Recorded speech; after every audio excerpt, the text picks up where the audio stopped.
Brian Powell of I Run Far here with Diego Pazos after his second place finish at the 2024 Hardrock 100. How are you, Diego? Hi, Byron. I'm fine, very fine. Yeah? Did you have happy. an enjoyable day out there?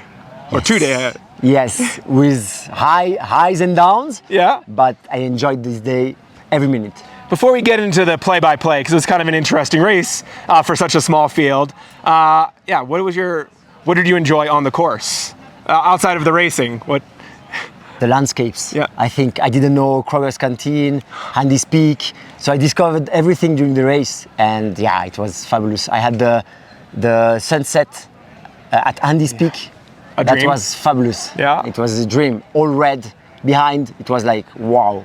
Really. Yeah, so you got to enjoy it. Yeah. And you were able to take that in during the race, a little bit. Yeah, a little bit. It was a hard moment for me at that point, but it helped me. Knowing that it's unique to be here at that point of the race, so I cannot give up, and I have to continue and give it all. Yeah. So going to how the race sort of happened, early in the race, you're out there with Ludovic, Francois. It's a francophone start to the race. Were you, at least for some time, running together and chatting, or was this racing from go? No. It was a nice pace at the beginning. Mm-hmm. We were 4 with Jason as well. Okay. Courtney just behind, maybe 50 meters behind. And then after the first downhill, we went the 3 with Francois and Ludo. I was feeling good. It was good at the first checkpoint and everything, and they went away at the second climb. I didn't want to follow this rhythm. I want to keep in my bubble, but the first climb it was nice. Yes, it was a nice talk, and we had Jason was the botanist. He was explaining us all the flowers of the region. It was nice. And you enjoyed those as well? Yeah, sure. It's a perfect time of year for the wildflowers here in the San Juan Mountains. Columbine and everything, all the flowers. It was cool. Wonderful. So starting at about 20 kilometers, you're on your own. Yeah. And for quite a long time, yes? Yes, the uphill to Kroger's Canteen, Jason came back. Okay. And he passed me, and I was not in a good moment. I was stuck. I had no power hiking. Mm-hmm. So it was a hard moment. I said, okay, it will pass. So you have to learn, use your experience in ultra to say, okay, that's a bad moment. I leave him go. I went, and then we went down. Very technical descent after Kroger's Canteen. Yes. Very nice experience. And then, the long descent to Ouray. Mm-hmm. And then I came back, and I was maybe 1 or 2 minutes just behind him. And from Ouray until the end, I would say the big fight with Jason started. Yeah, for a long time you were maybe 10 minutes behind him. Yeah. And you, unlike him, you know the difference. You can hear at the aid stations. I can see him. You can see him. What was that like? Because was it a consistent difference, like in time? Like were you? It was always changing. Oh, changing. Okay. Yeah. You could see only that it was 10 minutes because he was taking me on the uphills. Yeah. And but then in the downhills, I was reducing the distance. Mm-hmm. And sometimes I was passing him, he was passing me again. During the night, it was how do you say, back and forward? Yeah, back and forth, a battle, forward, a big battle. Which doesn't look like on the splits and in the aid stations. It was always him ahead. Yeah. But, he was more ahead than I was. Okay, but more time. But from Paul Creek, I passed him just after the checkpoint of Paul Creek. Yeah. And then we did a mistake. Oh. I went up, and then I went down the same way. And I was 2 minutes ahead, so I saw him going up again. Yeah. So we went with him. At that point, we were together. Yeah. And then going to Maggie's, I had maybe 2-3 minutes advantage. I kept the advantage until Cunningham. Yeah. 3-4 minutes. And I knew in the last uphill that he was better than me, maybe. Yeah. I was feeling better. So he was not increasing the gap in the uphill. So I could be on the top of the last uphill with maybe 1 minute 30. And then I knew that in the downhill, I was going to give it all, and that I was feeling a bit better than him going downhill. So at the end, that's what happened. But for me, that feels like a nightmare to be. I mean, it doesn't matter if you're further back in the pack, but if you're trying to run for first, second, third, and being 10 kilometers out with 1 minute. Yeah. Is that scary, exciting? Like for you, what is that emotion like? Both. Yeah. Scaring and exciting.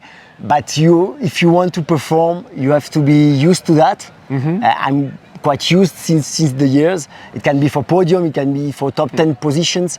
You always have to fight, and it doesn't give you the time to breathe. You know, you have to checkpoint, you have to go.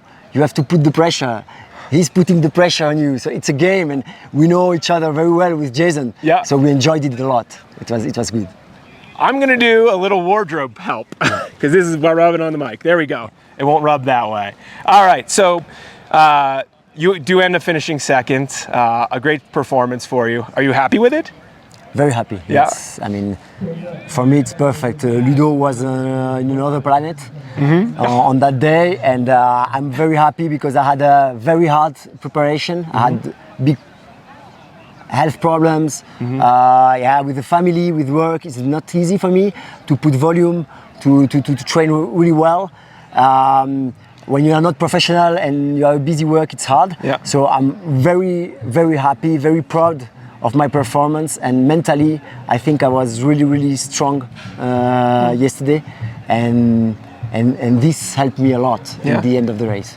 So it's hard to get into this race, but do you think you'll put your name in ever again to come back to Hardrock? I mean, when you see the landscape and everything, I cannot say no. Yeah. I hope so, but I cannot say now when, because and if it will be, because it's a lot of organization for me, but I mean, it's one of my best souvenirs for sure. I will keep in mind always, and why not? I will be happy to come back. Yeah. What do you have on your schedule for the rest of the year? Any big highlights coming up? I give me the next 2 weeks to recover, because I'm not a person that does many 100 miles, many races. I prefer to focus on some races. I don't have time to do the rest of the things, but maybe I would love to do Grand Raid de la Réunion, Diagonale des Fous. Yeah. We'll see. I will be at UTMB, but more for cheering. Okay. So that leads me to a question then.